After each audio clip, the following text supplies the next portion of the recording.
Здрасте, меня зовут Слава. Я стример на Твиче, миллионер долларовый. Долларовый миллионер. Да, стримлю игры, Ага. параллельно занимаюсь бизнесом.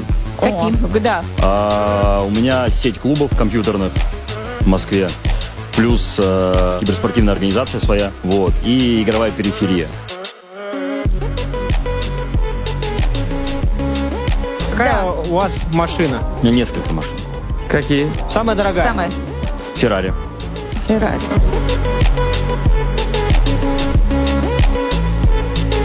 Почем брал?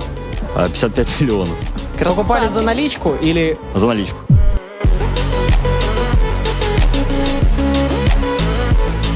Потому что у него часы стоят $200 тысяч. Вячеслав, сколько стоит буханка хлеба? 30 рублей. А, то есть ты пытаешься угадать. Не, он пытается угадать, да. Он крестьянин обычный.